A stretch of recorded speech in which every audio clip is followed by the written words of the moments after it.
जय श्री राधे कृष्ण। आइए आज आप सब सुनेंगे जीवित पुत्रिका व्रत की कथा। जीवित पुत्रिका का व्रत आश्विन मास कृष्ण पक्ष की अष्टमी तिथि के दिन धारण किया जाता है। इसे जीतिया, जुतिया और जीवित पुत्रिका आदि नामों से जाना जाता है। इस व्रत में जो कि 3 दिनों तक व्रत में नियम का पालन किया जाता है। सप्तमी तिथि के दिन नहाए खाए, अष्टमी तिथि के दिन व्रत और नवमी तिथि के दिन जाकर के इस व्रत का पारण किया जाता है। इस व्रत को खास करके स्त्रियां अपने संतान की लंबी आयु के लिए, संतान की रक्षा के लिए तथा सुख समृद्धि प्राप्ति हेतु इस व्रत को धारण करती हैं। इस दिन विशेष प्रकार से कुशा की निर्मित की हुई राजा जिमुतवाहन की प्रतिमा बना करके पूजा की जाती है। साथ में इस दिन गरुड़ देवता और जितिया माता, जो कि स्वयं माता दुर्गा का स्वरूप मानी जाती हैं, तो इनका पूजन किया जाता है। इस व्रत को सभी जगह मनाने की अपनी अपनी परंपरा है। तो आइए सुनते हैं जीवित पुत्रिका व्रत की संपूर्ण कथा।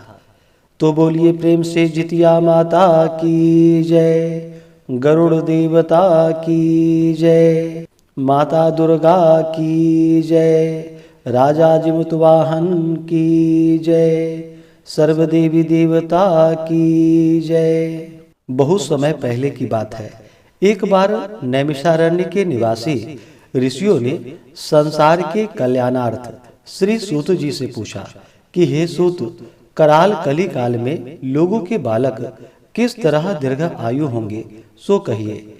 सूत जी बोले, जब द्वापर युग का अंत और कलयुग का आरंभ था, उसी समय बहुत सी शोकाकुल स्त्रियों ने आपस में सलाह की कि क्या इस काल में माता के जीवित रहते पुत्र मर जाएंगे। जब वे आपस में कुछ निर्णय नहीं कर सकी, तब गौतम जी के पास पूछने के लिए गई। जब उनके पास पहुंची तो उस समय गौतम जी आनंद के साथ बैठे थे। उनके सामने जाकर उन लोगों ने मस्तक झुकाकर प्रणाम किया। तदंतर स्त्रियों ने पूछा कि हे प्रभु, इस कलयुग में लोगों के पुत्र किस तरह जीवित रहेंगे। इसके लिए कोई व्रत या तप हो तो वह कृपा करके बतलाइए। इस तरह उनकी बात सुनकर गौतम जी बोले, आपसे मैं वही बात कहूंगा जो मैंने पहले सुन रखा है। गौतम जी ने कहा, जब महाभारत युद्ध का अंत हो गया और द्रोण पुत्र अश्वत्थामा के द्वारा अपने बेटों को मरा देखकर सब पांडव बड़े दुखी हुए, तो पुत्र शोक से व्याकुल होकर द्रौपदी अपनी सखियों के साथ ब्राह्मण श्रेष्ठ धौम्य के पास गई और उसने धौम्य से कहा कि हे विपेंद्र, कौन सा उपाय करने से बच्चे दीर्घ आयु हो सकते हैं, यह आप कृपा करके ठीक ठीक कहिए। धौम्य बोले, सतयुग में सत्य वचन बोलने वाला, सत्याचरण करने वाला समदर्श जिमुतवाहन नामक एक राजा था। एक बार वह अपनी स्त्री के साथ अपनी ससुराल गया और वहीं रहने लगा। एक दिन आधी रात के समय पुत्र के शोक से व्याकुल कोई स्त्री रोने लगी, क्योंकि वह अपने बेटे के दर्शन से निराश हो चुकी थी। उसका पुत्र मर चुका था। वह रोती हुई कहती थी कि हाय, मुझ बूढ़ी माता के सामने मेरा बेटा मरा जा रहा है। उसका रुदन सुनकर राजा जिमुतवाहन का मानो हृदय विदीर्ण सा हो गया। वह तत्काल उस स्त्री के पास गया और उससे पूछा, तुम्हारा बेटा कैसे मरा है। बूढ़ी ने कहा कि गरुड़ प्रतिदिन आकर गांव के लड़कों को खा जाता है। इस पर उस दयालु राजा ने कहा कि माता, अब तुम रो मत, आनंद से बैठो, मैं तुम्हारे बच्चों को बचाने का यत्न करता हूँ। ऐसा कहकर राजा उस स्थान पर गया जहाँ गरुड़ आकर प्रतिदिन मांस खाया करता था। उसी समय गरुड़ भी उस पर टूट पड़ा और मांस खाने लगा। जब अतिशय तेजस्वी गरुड़ ने राजा का बायां अंग खा लिया, तो झटपट राजा ने अपने दाहिने अंग फेरकर गरुड़ के सामने रख दिया। यह देखकर गरुड़ जी ने कहा, तुम कोई देवता हो, कौन हो? तुम मनुष्य तो जान नहीं पड़ते। अच्छा, अपना जन्म और कुल बतलाओ। पीड़ा से व्याकुल मन वाले राजा ने कहा कि हे पक्षीराज, इस तरह के प्रश्न करना व्यर्थ है। तुम अपनी इच्छा भर मेरा मांस खाओ। यह सुनकर गरुड़ रुक गए और बड़े आदर से राजा के जन्म और कुल की बात पूछने लगे। राजा ने कहा, मेरी माता का नाम शैब्या है और मेरे पिता का नाम शालिवाहन है।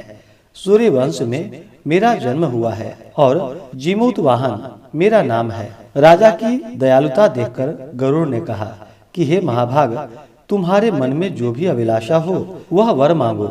इस पर राजा ने कहा, यदि आप मुझे वर देना ही चाहते हैं तो वर दीजिए कि आपने अब तक जिन प्राणियों को खाया है वे सब जीवित हो जाएं। हे स्वामी, अब से आप यहाँ बालकों को न खाएं और कोई ऐसा उपाय करे कि यहाँ जो उत्पन्न हो वे लोग बहुत दिनों तक जीवित रहे। धौम्य जी ने कहा कि पक्षीराज गरुड़ राजा को वरदान देकर स्वयं अमृत लाने के लिए नागलोक चले गए। वहां से अमृत लाकर उन्होंने उन मरे हुए मनुष्यों की हड्डियों पर बरसाया। ऐसा करने से लोग जीवित हो गए जिनको कि पहले गरुड़ ने खाया था। राजा के त्याग और गरुड़ की कृपा से वहां बालों का बहुत कष्ट दूर हो गया। उस समय राजा के शरीर की शोभा दूनी हो गई थी। राजा की दयालुता देखकर गरुड़ ने फिर कहा कि मैं संसार के कल्याणार्थ एक और वरदान दूंगा।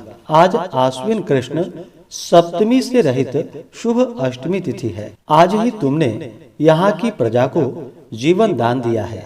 हे वत्स, अब से यह दिन ब्रह्म भाव हो गया है, जो मूर्ति भेद से विविध नामों से विख्यात है। वही त्रिलोकी से पूजित दुर्गा अमृत प्राप्त करने के अर्थ में जीवित पुत्रिका कहलाई है। सो इस तिथि को जो स्त्रियां उस जीवित पुत्रिका की और कुश की आकृति बनाकर तुम्हारी पूजा करेंगे तो दिनों दिन उनका सौभाग्य बढ़ेगा और वंश भी बढ़ती रहेगी। हे महाभाग, इस विषय में विचार करने की भी आवश्यकता नहीं है। हे राजन, सप्तमी से रहित और उदया तिथि की अष्टमी को व्रत करे, यानी सप्तमी वृद्ध अष्टमी जिस दिन हो उस दिन व्रत न करके शुद्ध अष्टमी को व्रत करे और नवमी में पारण करे। यदि इस पर ध्यान न दिया जाए तो फल नष्ट हो जाएगा और सौभाग्य तो अवश्य ही नष्ट हो जाएगा। जीवित वाहन को इस तरह वरदान देकर गरुड़ वैकुंठ धाम को चले गए और राजा भी अपनी पत्नी के साथ अपने नगर को वापस चले आए। धौम्य जी द्रौपदी से कहते हैं कि हे देवी, मैंने यह अतिशय दुर्लभ व्रत तुमको बताया है। इस व्रत के करने से बच्चे दीर्घ आयु होते हैं। हे देवी, तुम भी पूर्वोक्त विधि से यह व्रत और दुर्गा जी का पूजन करो तो तुम्हें अभिलषित फल प्राप्त होगा। मुनिराज धौम्य की बात सुनकर द्रौपदी के हृदय में एक प्रकार का कौतूहल उत्पन्न हुआ और पुरावासिनी स्त्रियों को बुलाकर उनके साथ यह उत्तम व्रत किया। गौतम जी ने कहा कि यह व्रत और उसके प्रभाव को किसी एक चिल्ही ने सुन लिया और अपनी सखी सियारिन को बतलाया। इसके बाद पीपल वृक्ष की शाखा पर बैठकर उस चिल्ही ने और उसी वृक्ष के एक खोते में बैठकर सियारिन ने भी व्रत किया। फिर वह चिल्ही किसी उत्तम ब्राह्मण के मुख से यह कथा सुन आई और पीपल के खोते में बैठी हुई अपनी सखी को सुनाया। सियारिन ने आधी कथा सुनी ही थी कि उसे भूख लग गई और वह उसी समय शव से भरे हुए शमशान में जा पहुंची। वहां उसने इच्छा भर मांस का भोजन किया और चिल्ही बिना कुछ खाए पिए रह गई और सवेरा हो गया। सवेरे वह गौशाले में गई और वहां गौ का दूध पिया। इस तरह नवमी को उसने पारण किया। कुछ दिनों के बाद वे दोनों मर गई और अयोध्या में किसी धनी व्यापारी के घर में जन्मी। संयोग से उन दोनों का जन्म एक ही घर में हुआ, जिसमें सियारिन बड़ी हुई और चिल्ही छोटी। वे दोनों सभी शुभ लक्षणों से युक्त थी, इसलिए बड़ी लड़की काशीराज की और छोटी उनके मंत्री के साथ ग्राह्यपत्य अग्नि के सामने विधि पूर्वक ब्याही गई। पूर्व जन्म के कर्म फल से वह मृगनयनी रानी हुई। जिस किसी भी संतान को उत्पन्न करती वह मर जाती थी, और पूर्व जन्म की बातों को स्मरण करने वाला मंत्री की पत्नी ने अष्टवधुओं के सदृश तेजस्वी 8 बेटे उत्पन्न किए और सभी जीवित रह गए। अपनी बहन के पुत्रों को जीवित देखकर ईर्ष्यावश राजपत्नी ने अपने स्वामी से कहा कि यदि तुम मुझे जीवित रखना चाहते हो तो इस मंत्री के सभी पुत्रों को उसी जगह भेज दो जहाँ की मेरे बेटे गए हैं, अर्थात उन्हें मार डालो। यह सुनकर राजा ने उस मंत्री के पुत्रों को मारने के लिए कई प्रकार के उद्योग किए, पर मंत्री पत्नी ने जीवित पुत्रिका के पुण्य बल से उसे बचा लिया। एक दिन राजा ने अपने आदमियों से उन पुत्रों का सिर काटकर पिटारी में रखवाया, और वह पिटारी उनकी माता यानी कि मंत्री की पत्नी के पास भेज दिया। परंतु वे 8 सिर बेशकीमती हीरे जवाहरात में बदल गए, और भले चंगे हो 8 लड़के अपनी माता के पास वापस चले गए। उनको जीवित देखकर राजपत्नी को बड़ा विस्मय हुआ। अंत में वह मंत्री की पत्नी के पास आई और उसने पूछा कि बहन, तुमने कौन सा ऐसा पुण्य किया है जिससे बार बार मारे जाने पर भी तुम्हारे बेटे नहीं मरते हैं।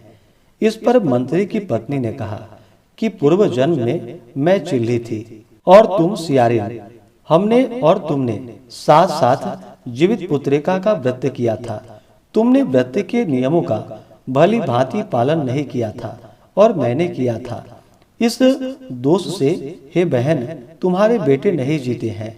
ओ राजरानी, अब तुम भी वह जीवित पुत्रिका का उत्तम व्रत को करो तो तुम्हारे बेटे भी दीर्घ आयु होंगे।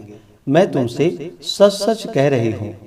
उसके कथानुसार रानी ने व्रत किया, तभी से उसके कई बेटे सुंदर और दीर्घ आयु होकर बड़े बड़े राजा हुए।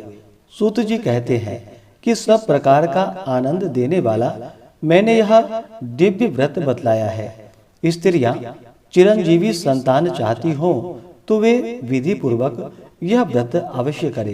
तो बोलिए प्रेम से राजा जीवुतवाहन की जय, जितिया माता की जय, गरुड़ देवता की जय, दुर्गा माता की जय, सर्वदेवी देवता की जय। तो आशा करता हूँ कि यह कथा आपको अच्छा लगा हो।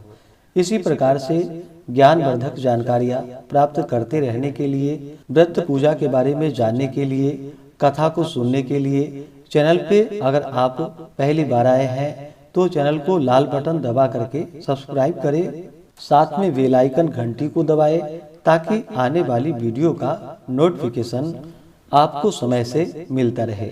वीडियो को लाइक करें, शेयर करें। सुखी रहें और स्वस्थ रहें। जय श्री राधे कृष्ण। धन्यवाद।